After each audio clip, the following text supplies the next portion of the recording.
Hey, what's up everybody? This is going to be part one of me installing subs into my 2018 WRX. I'm going to be using the stock head unit because it's a nice Bluetooth radio. It's got the navigation, so I didn't want to have to try to put an aftermarket radio and buy an aftermarket surrounding for that doubled-in aftermarket stereo. So go ahead and use a line output converter and keep the stock unit and install. I have a single 10-inch sub and a kicker amplifier, and just walk through how to do it. WRX, it's the 50th anniversary edition, so it's pretty much the limited trim package with a few extras, but we want to be able to keep the stock head unit so that we don't have to buy any type of aftermarket plastics, because an aftermarket unit would just cover this spot right here. So we want to keep the, like I said, it's a nice stock head unit, so we'll keep that.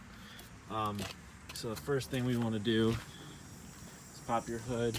We're going to come over here and we want to take this shroud off. It's only got 2 retention clips, it looks like, so we're going to pop those off. Let's get set up for that. So these clips are pretty simple. You got this inner ring that has to be pried up, and once that's pried up, the whole thing will pull out. So on Amazon I picked up a kit that came with this little wedge right here that's pretty useful for getting under there. So like I said, you just want to get your forks on that inner ring and pry that up, and once that popped up, the whole thing will release. So you just, that right there snaps in and out. So you don't want to lose these. Just do the same thing over here.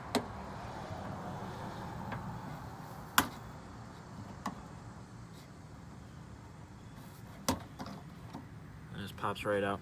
I have found with those types of clips, or any type of car clips, you're bound to break a couple.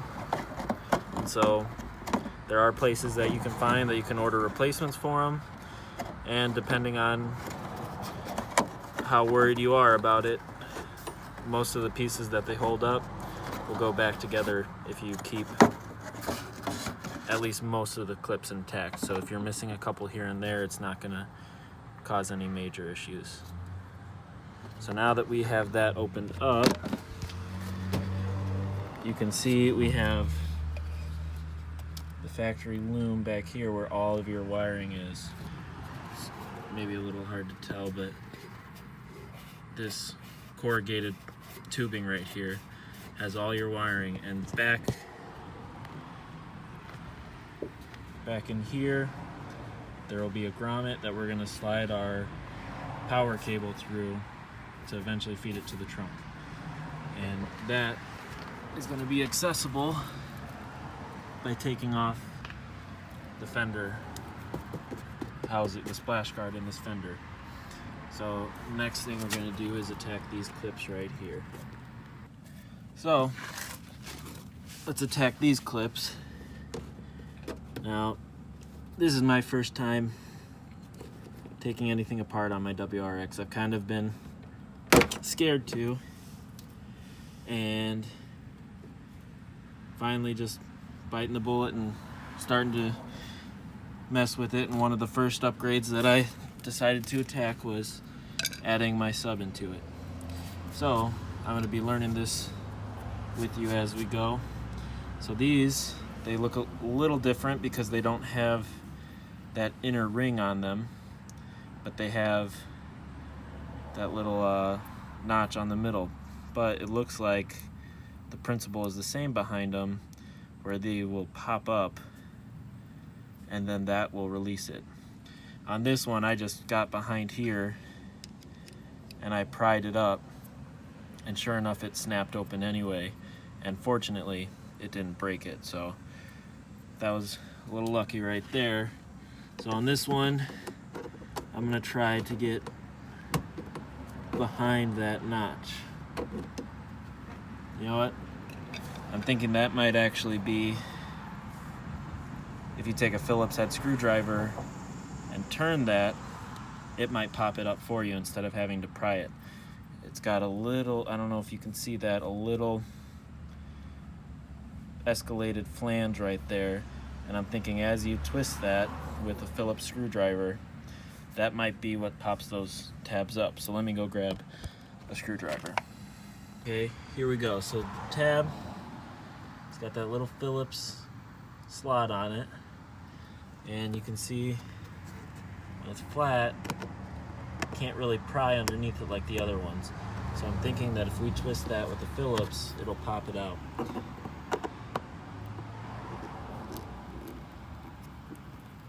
And look at that. Well, yeah, we're on the right track. It just, I think I over twisted that one here. Okay, and then you can get your prying tool under there, and wow, I wish I would have known that on the first one. Okay, but like I said, it's a learning process, and so hopefully I can make the mistakes so that you don't have to. This one, I almost need a better stubby, because you got, it'd be nice to take the wheel off, but that's a little more work than I want to do today.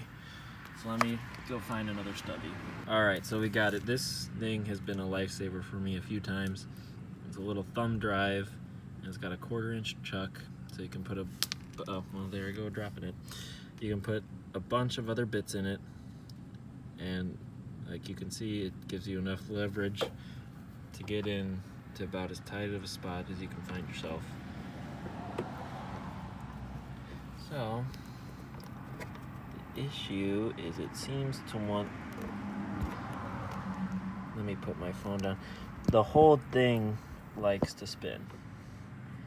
So you need 2 hands to hold the outer ring while you spin the inner ring. So let me set you guys down and get that going.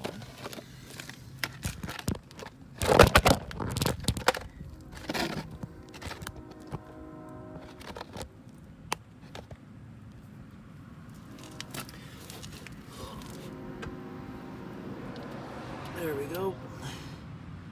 So really it only takes about a half turn, and then you don't even need to pry it out. It just, because you can be careful, because if you're not going to damage it, but if you spin it more than half a turn, it'll actually fall back into the other one and reclose itself.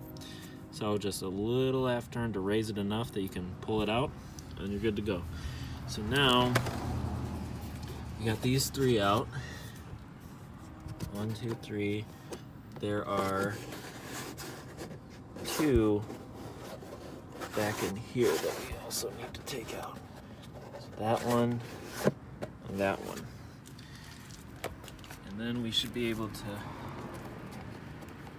pry this out enough to get behind there.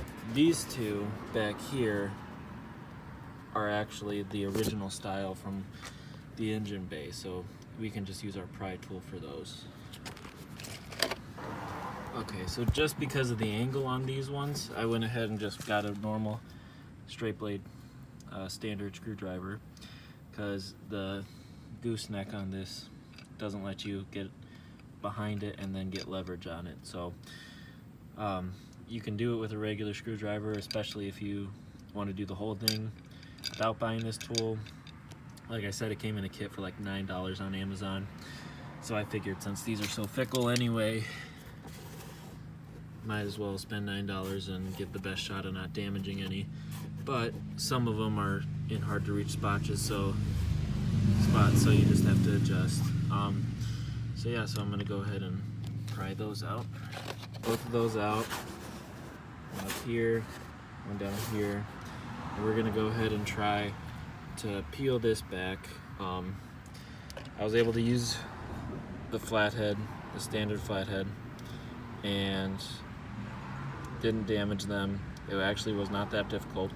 So don't be afraid if you want to do this whole thing with just a standard screwdriver, or if you're like me and you'll take any opportunity to buy a new tool. you can also do that route.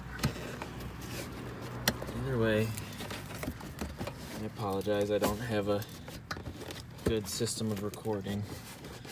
Just me and my phone. And I hate that my house has a pine tree out front, and I just get a bunch of pine needles in every imaginable place. So I've been finding along my whole way doing this. I'm gonna go ahead and set the camera down so you can see the whole thing, and try to pry it enough so we can see in there, and then I'll give you a better look.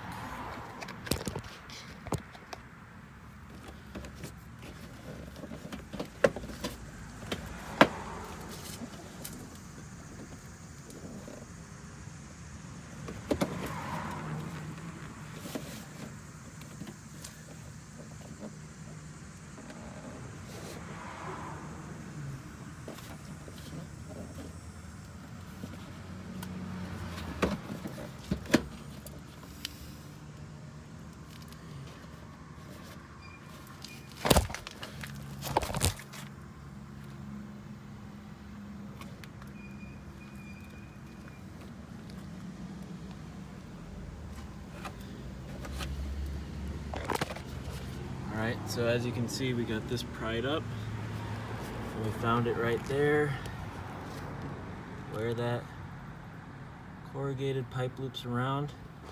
You've got that rubber grommet. We're going to shoot right through there. Okay, so right back there, you can see where all those cables are coming in, all those wires. That is where the harness dumps off in through the firewall. So we are currently underneath the driver pedals, and you can see the firewall between the engine bay, and it's a small little gap to shoot. So what I'm going to do is I'm going to come from the wheel well, and I'm going to push something I can fish through there, like a hanger wire or an old piece of copper wire, piece of solid wire. So, and then we can tie our speaker, our amp power cable to that and pull it through. So I'm gonna go grab that and show you how it's done.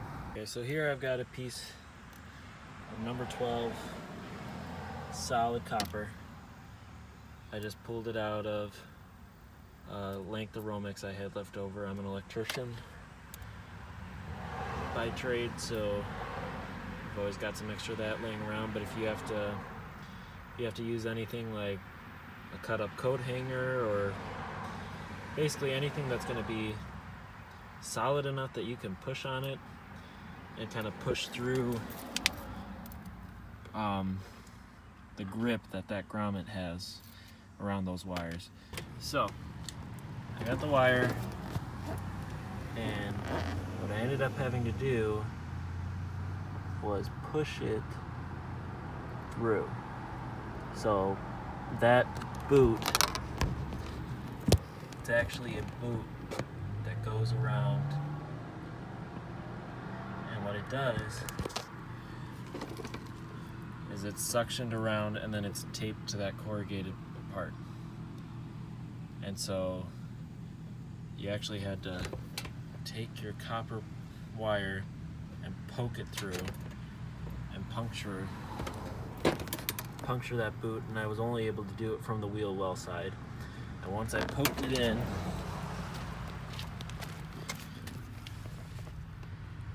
you can see up there, it came out through there. I was able to see the copper wire, and I had to use a pair of needle nose pliers to grab it down and bring it back down. And it's just right there. You don't need to push it too far, because if you actually push it too far like I did the first time, you're gonna push it into a bunch of your wiring up here, and it's gonna be a lot harder to pull it down.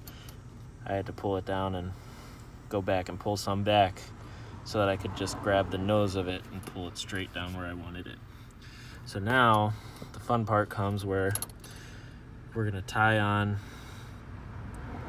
our amp power cable, and we're gonna have to make sure that we make that head as sleek as possible, because it's gonna pull through and it's gonna have to tear more of that boot as it comes through. So it's gonna have to be very smooth and no ridges to hang up on. So hopefully it'll just come through that boot and expand the hole enough to let the wire through.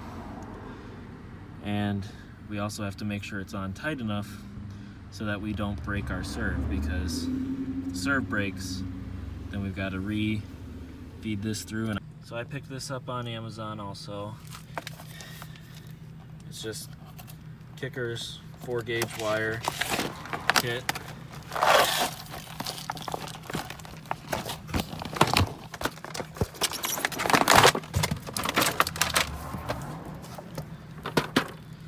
The reason I went ahead and got the Kicker, I've used it. I had a Kicker wiring kit in my last car. It's a good quality wire. They use all copper, and I was very tempted to get a cheaper kit off of Amazon from a couple of brands I've never heard of before. But after I read all the reviews,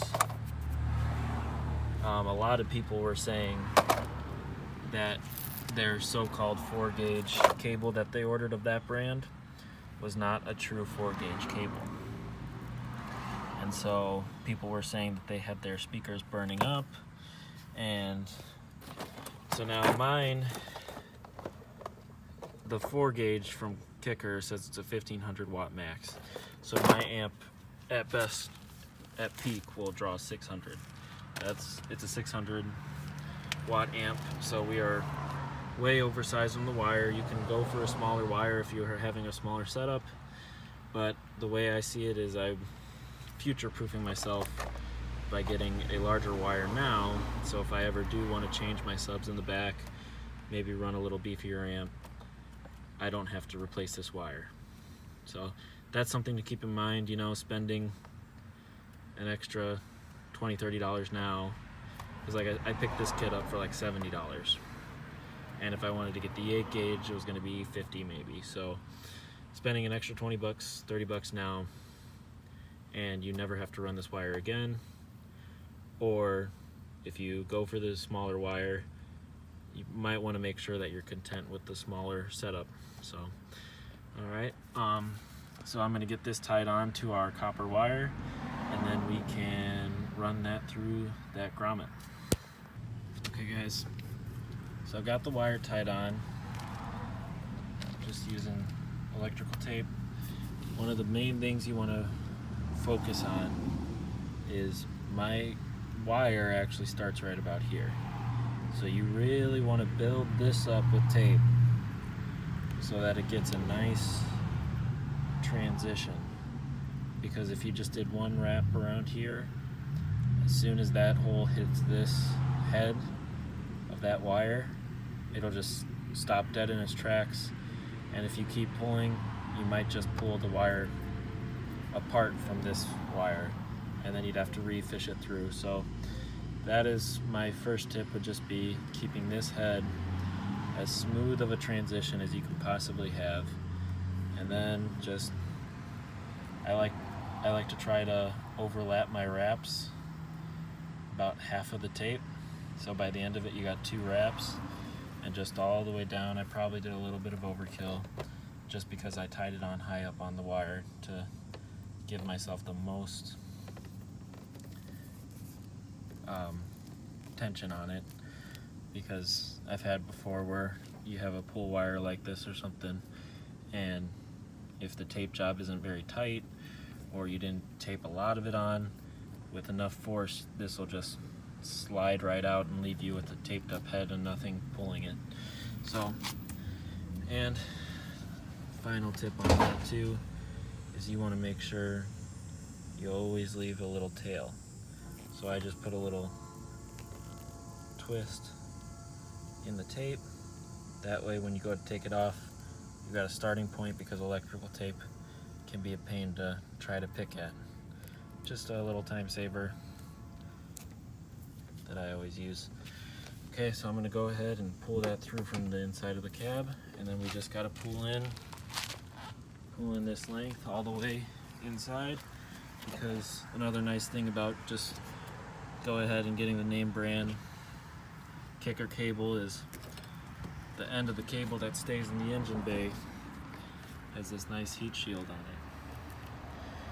And so that's just a nice factor. So we're going to go ahead and we're going to pull everything into the cab up until the heat shield starts. And then everything else will stay out here. And then we can put in the inline fuse. So we've got our wire, all of our slack pulled through the grommet. As you can see, it's coming in right through there. We come around the car.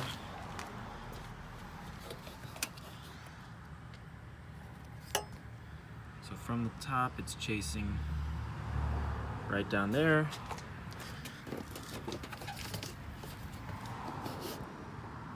And in through there. And I brought everything so that all that's in the engine bay is the heat shield cable. Our inline fuse is going to go right in between here, and then this is going to tie onto the positive terminal of our battery. So let's go ahead, and I'm going to put the fender wheel cover back together here. Alright, so now we have that pulled. Went ahead and closed up the wheel well like it never happened. All our clips were intact. They went right back together. We have our power cable by the battery ready to be installed. And we're going to go ahead and start taking off these trim plates and just fishing the wire all the way back until we get to the trunk here. So this is where this kit that those pry tools came with comes in handy. It could even had another longer pry tool, but it has all these nylon plastic pry tools so that you don't scratch up your trim pieces, or at least you don't try to. So these, I'm not sure how the clips are. I know they're just snapped in, so we'll see how easily they come out and if they break or not, and hopefully they go back together smoothly. Alright, I've had to come up with some pretty creative places to set my phone. I don't have a great spot, great recording setup.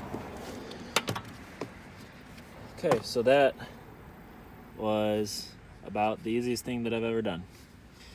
It looks like these just snap in, and with a little bit of prying and even pressure, it came right out. So I'm going to go ahead and set that there.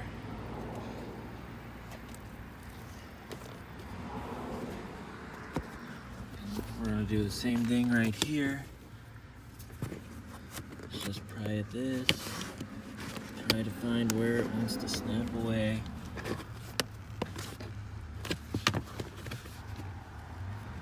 I haven't found it yet. There it is. So I just pulled on this corner down here, and it looks like it peeled away pretty nicely. So now we are just doing cable management, and our cable is going to run right under here.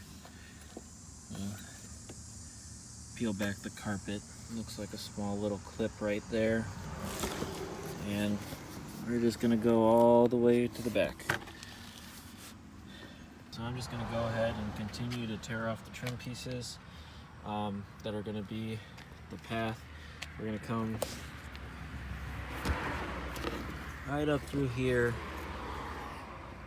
between the trunk and the seat. We're going to shoot a gap somewhere right in here. So I'm just going to go ahead and get all the trim pieces off. So this kicker kit, it also comes with the remote turn on for your amp, so that your amp shuts off with the car and turns on with the car.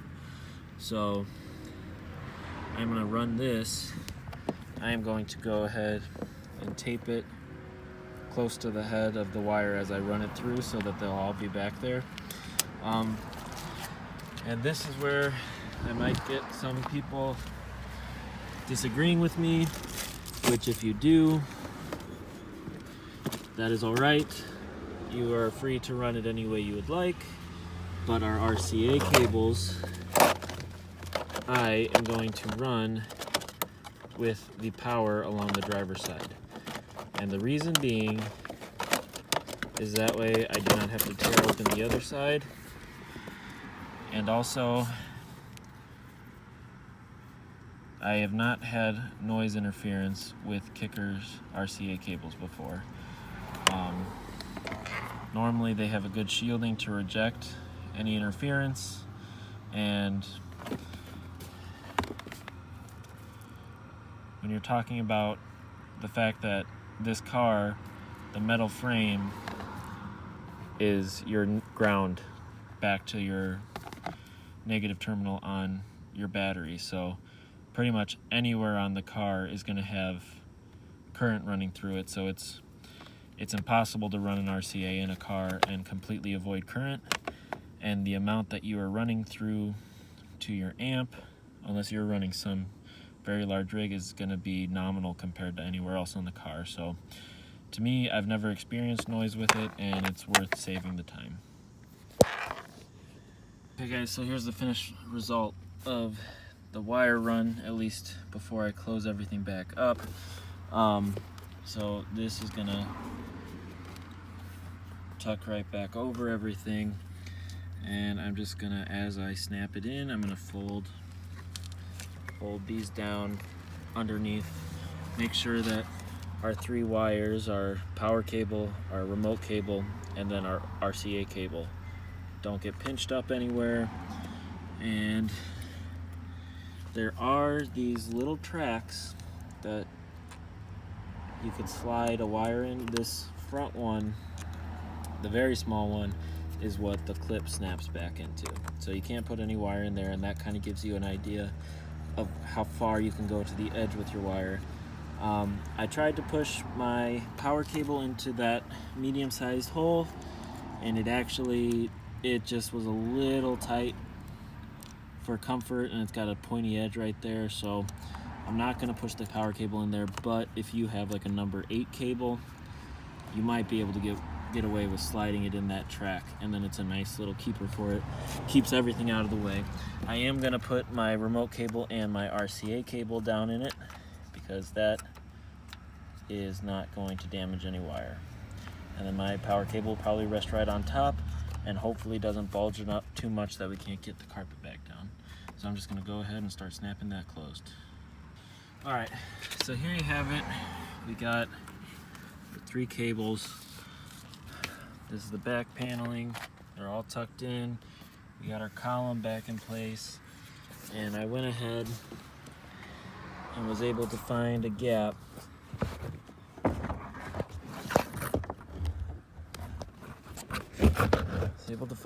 right in there. My camera would focus right in through there.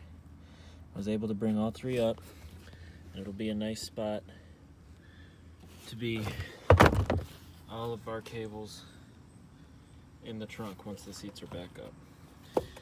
So now these things can plug into the amp, and your sub and amp can all be wired up in your trunk, and you don't have to do anything else coming along the side. And all you're going to have to do now is get your RCA cables and your remote start cable fed up through there, and we're going to have to take out the head unit, and and wire them in.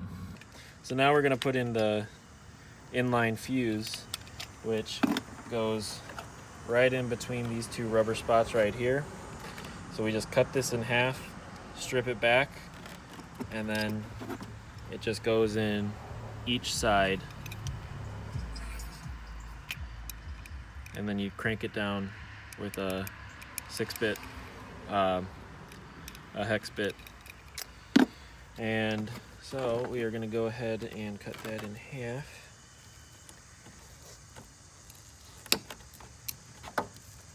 See your wire there. I am going to go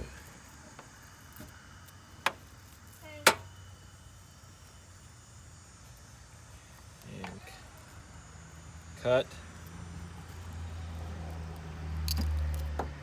this off.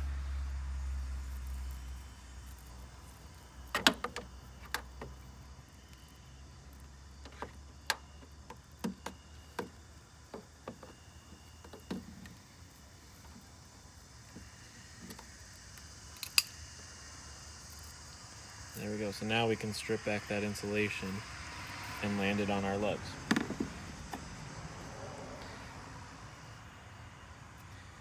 So you really, when you put it up against the lug, you don't need to strip back all of it. You really only need to go about halfway down.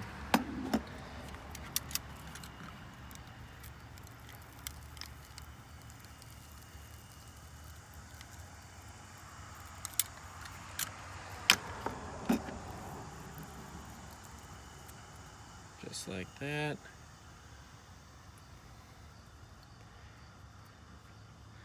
And right here, I've got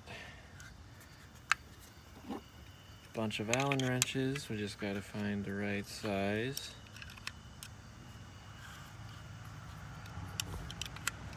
Right there. Now, it does not matter which side you put it on. The fuse will work the same. Slide it in, make sure it's all the way in. And just tighten down your lug.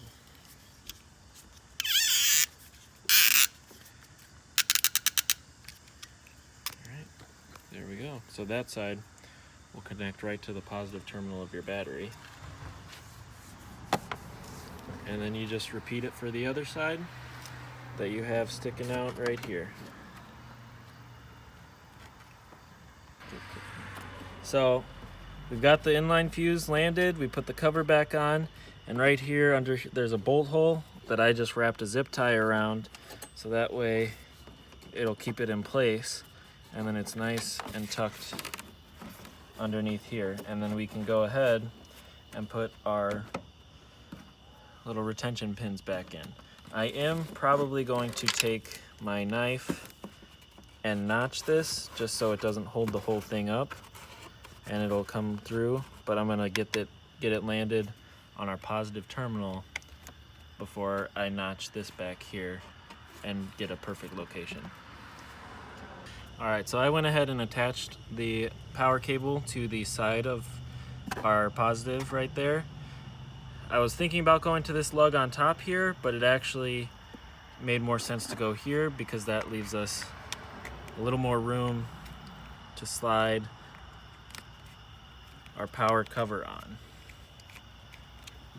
and stay on there better. And then right here, I just put a zip tie on that to keep it away from the negative terminal. And now I can line up my holes. And I'm just gonna notch out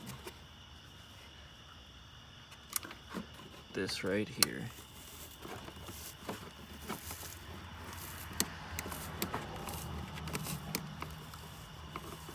Sure could have a sharper knife.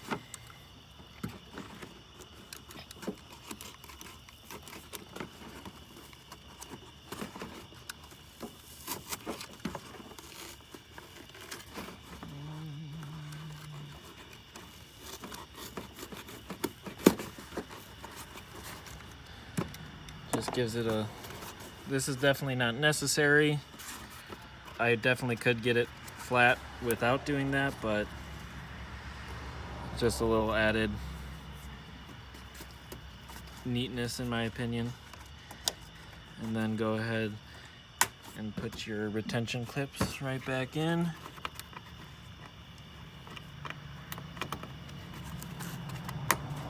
Then make sure you don't leave any tools in your engine bay. And then your front is done. That is final install in the engine bay. Your power is ran to your trunk, and now only thing left is to take apart the head unit. I mentioned maybe going to this bolt here, but after looking at it closer, it looks like this black little frame part right here is all that it's attached to, so it's not actually going directly to the car's frame. So right under this bolt here, you can see underneath that is actually framed car, and it's got the little piece there, so the bolt is making contact with the frame, so we're going to go to that one right there. Okay, so now once you've sanded away as much paint as you can, you got a nice bare metal piece right there that you can make contact with. Go ahead and throw your bolt through the hole on your ground cable lug, and just go ahead and tighten it back up with that 12mm socket that you took it out with. Alright, and just like that, we have our ground wire connected, and we got everything to start hooking up our amp. So let's go ahead and tie the amp in. Alright, so here we have the end of the ground wire. Went ahead and stripped it back. You'll probably have to pick up from Menards or somewhere, some hardware store, some ring terminals. So I got these. They're actually for a number 6 wire, which is slightly smaller than a number 4. But as you can see, you're able to shove it in there and get it most of the way to where our crimpers will crimp onto it. The reason I went with the smaller one is because the head of this lug right here will have a lot better time fitting into our terminal block on the amp. Because I also did buy number 4 ring terminals, and I looked and looked, and this was the best I was going to be able to do, because these were the smallest number 4 ring terminals that they sold. You could check other stores and you might have better luck finding something, but as you can see, that wouldn't fit in as it is, and so I would, if I had to use these, I'd probably chop that out so that it'd be a fork instead of a ring, and then you'd have to kind of bend the ears in so that they could slide in and you can crimp down. Your terminal block does have a plate so that it will tighten down. But I got this ring terminal on, and it's stripped out. You only have to strip out from there to that notch. Slide it in as far as you can, and then I'm going to go ahead and crimp it and give it a tug test and make sure that it holds. Alright, so here we go. You got crimped on your lug, get your wire in there, no wire showing out the back. Little tip when you're using your stake-on tool or whatever you use for your crimping, you'll see a little non and a little NIS. So you want to use the notch, the NIS, because what it's referring to is the insulation on your lug. So since these have plastic on them, they're considered insulated lugs. So that's why you use your insulated notch compared to if it was non-insulated, like if this was just all metal and no plastic on it, you would use that notch with the extra pin in it. So I'm going to go ahead and throw some tape around this just for added, and then get rid of that blue, and then it's just going, all that's going to go right onto your amp is this fork. Now we're we're going to do the same thing with our power cable. Put one of these lugs on it. Alright, and then there's your power cable crimped. So now we can go ahead and put the power in the ground on your amp. So I went ahead and snipped out our ring lugs just wide enough to be forks that can slip past our screws right there. So you're going to slide that in, tighten it down, and then repeat it for your power, which is going to go on that 12 volt. Okay, now we're going to go ahead and strip out our remote wire, and we are just going to put that right on that terminal right there where it says REM, and we're not going to bother putting a fork or anything like this. We're just going to strip it back enough that all of our conductor is making contact with that plate and we don't have a bunch extra hanging out. So I'm going to go ahead and do that just using a pair of wire strippers and show you what it looks like after. Now you're going to take your RCAs and you're going to put them on the input side. You got a left and a right input. So it doesn't matter which ones you use as long as you keep it the same. I'm going to make the gray our left and the blue our right. So you just go ahead and plug those in.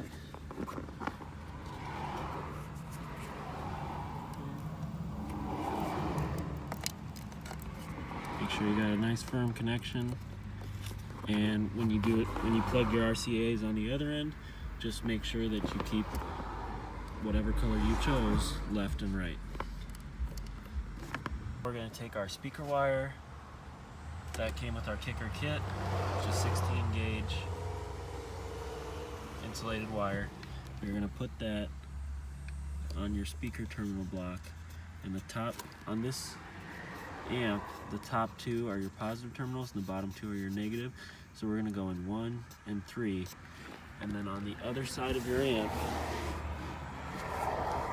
on your box I should say, you have a positive and a negative little clamp that you can hook those wires up to. Just push them down, put your wire in, and let the wire clamp up on them. So we're going to go ahead and do that, making sure that we designate a color for positive and negative and keep it consistent to the other side. And if you do get the kicker kit, it does come with extra small forks, and they each fork has a little boot.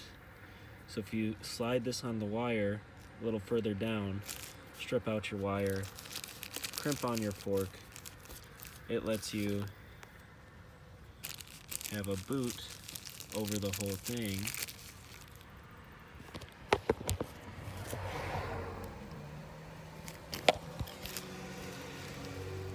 And you can slide it in and crank down your terminal block right there, and it just looks a lot nicer, neater. And then you run that around your box and right into the corresponding positive and negative terminals on your box, which when you put together your box will be on the positive and negative of your sub. And that pretty much does it. I'm just gonna go ahead and tidy up these wires. I didn't cut anything short in case I wanted to move it to the other side of my trunk or anything like that. It's always good to have a little extra length of wire, especially since we've got room that we can just tuck it under here in the storage area. So I'm gonna go ahead and tidy up the wires, and then we're done in the trunk. Okay, so now we are going to take the head unit out, and on this head unit you have two 10mm bolts that are going to be located underneath this vent, and then you have one on the side which is only accessible when you take the glove box out, and then you have one on this side which you have to get this piece off. So let's go ahead and get started with the glove box. There's a little notch here that we just have to pry out. There we go, we got it. And then there's one over here that the basket's just resting in. Just gotta pry it till it drops out. I think I just put the other one back in, so that dropped out. You can get this shock arm off, and then now I'm going to push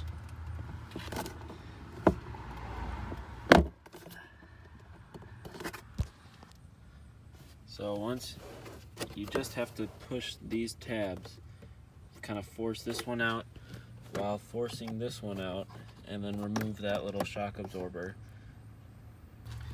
And that will give you access to the bolt holding in your stereo, which is that 10mm bolt right there.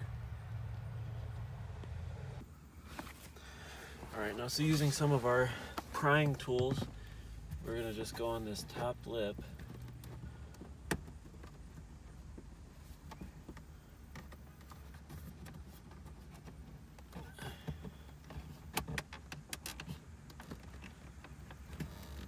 And pry these vents open.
Go. That was a little tough, but I didn't break anything doing it. And then you can see you have two 10mm bolts right in here. The sun's kind of, and they're clearly holding your head unit on. So now with that opened up, we have access to 3 of the 4 bolts, and now we just got to get on the driver's side bolt. Alright guys, now here on the driver's side, underneath here, you're going to have a Phillips screw. You need to take that out.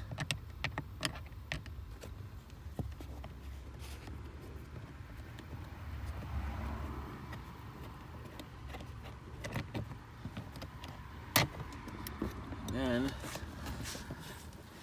this whole panel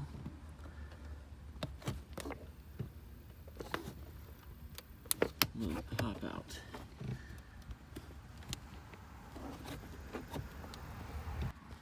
Okay, so with that panel popped out, it just pulls straight out, and then you can get, this is the hardest one to reach, but your 10mm is right in there.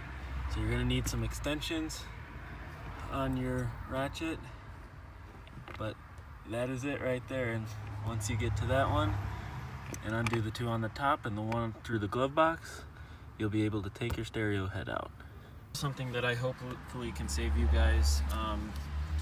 In the process of taking the stereo head out and tilting it out and taking all the harnesses apart, while it was resting here, it did scratch a little bit.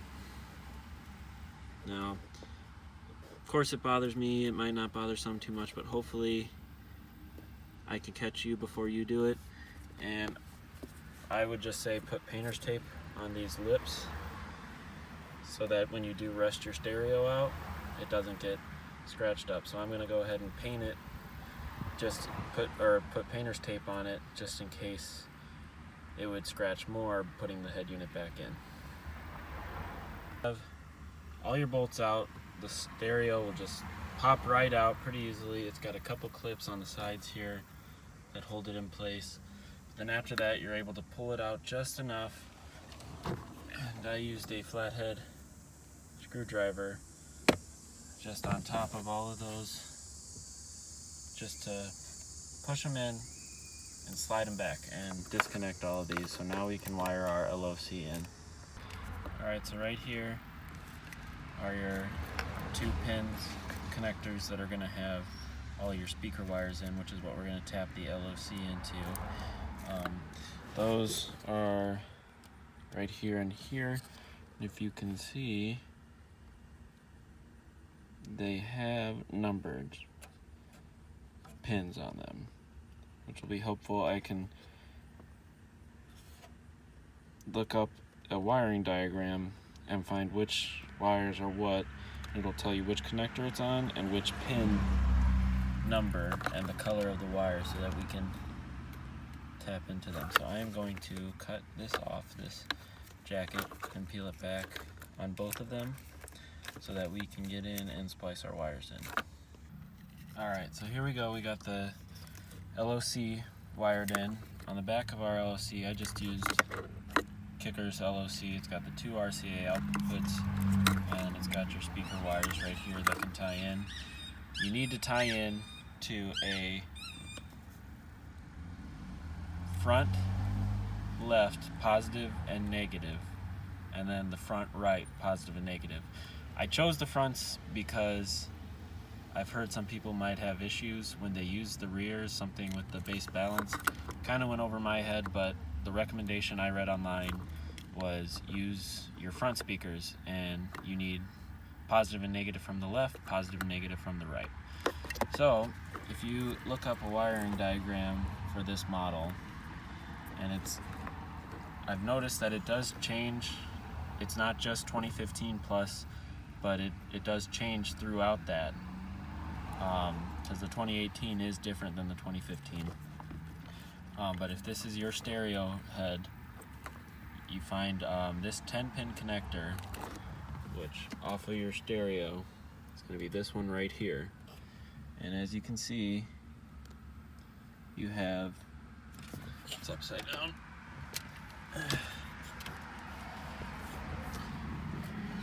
As you can see, you have numbers in there, and right there on the right side of that 10-pin connector, stacked above each other, is 2 and 6 and 1 and 5. So 1 and 5 are your front rights, and then 2 and 6 are your left fronts. And looking it up for this one specifically, if that matches up, green was the left positive, black was the left negative, then white was the right positive, and red was the right negative. And so the back of your LOC will tell you which wire to use on what.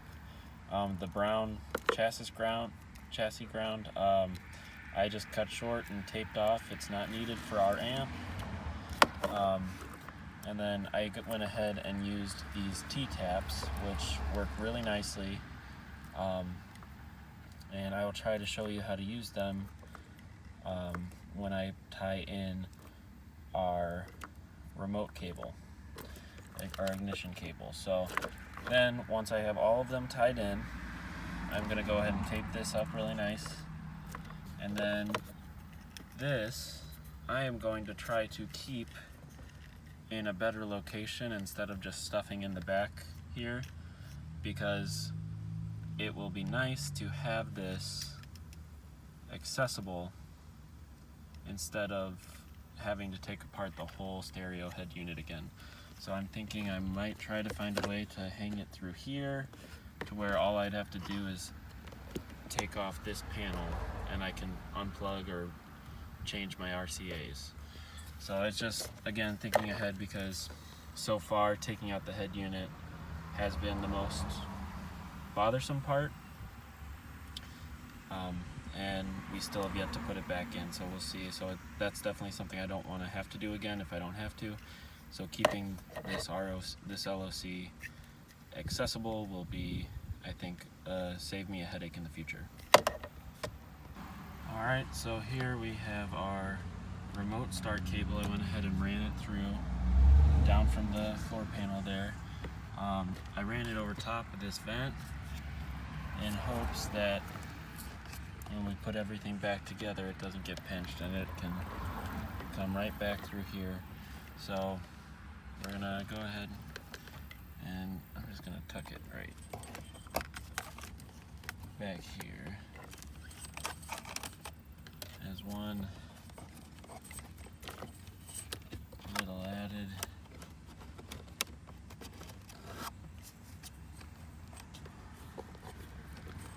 thing to keep it out of the way. So now I got that. Pin number 3 on that same 10-pin connector is going to have a yellow wire out of it, and this is going to be your ignition cable. So I am going to try to show you how to use that little T-tap, how we can get this ignition cable tied in to our ignition cable on our harness. So I'm going to try to set my camera up and be able to show you that the whole process. These things are actually very, very convenient, and you don't have to do any cutting of your original harness. It just taps right into it. All that's going to go is this hollow side.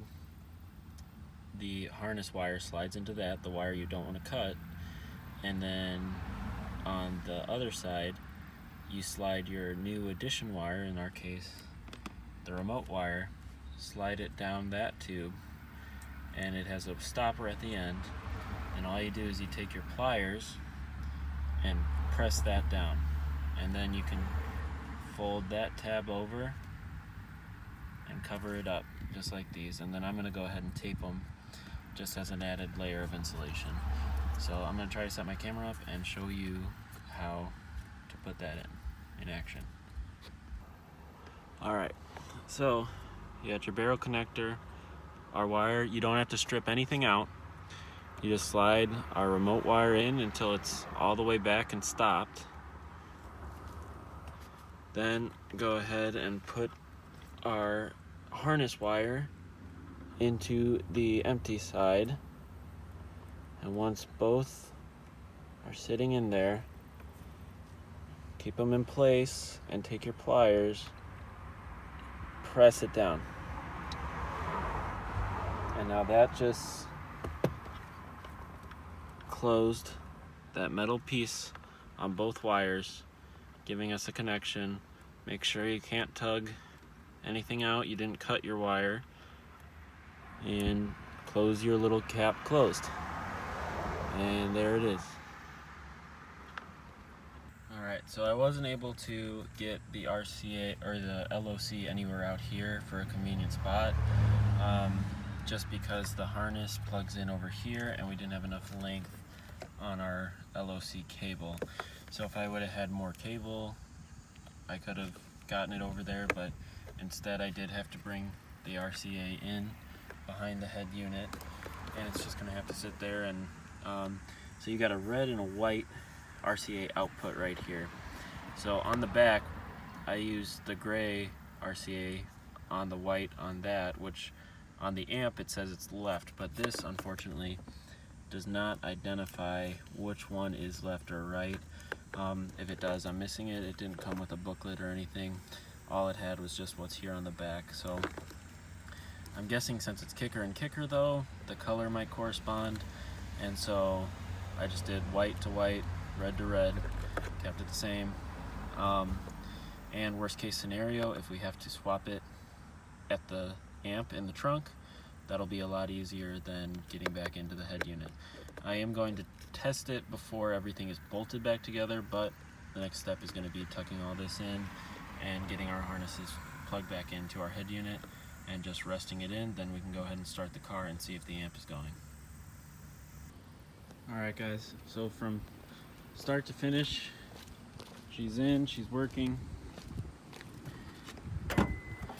Like I said, I was using the 10-inch sub I already had, but I had a hatchback car before, so going to a sedan, definitely I think I might want to run two 10s or maybe even get two 12s. It could use a little more bass. I might look up maybe how to optimize the usage with the stock head unit, but with the head unit's bass turned all the way up, it's definitely an improvement, but the 10-inch sub just isn't hitting as hard as it did in my last car, so maybe looking to upgrade that. But like I said, I've got the wiring in, and all I'd have to do is just put the box back here and plug it back into the amp. So there we go. I'm hoping that this video will help you if you guys have a later model WRX and want to keep your stock head unit. I'm going to be making more videos as I improve my WRX. Right now it's stock, but I'm looking to get some cob modifications and slowly start doing stuff to it and making it what it deserves to be.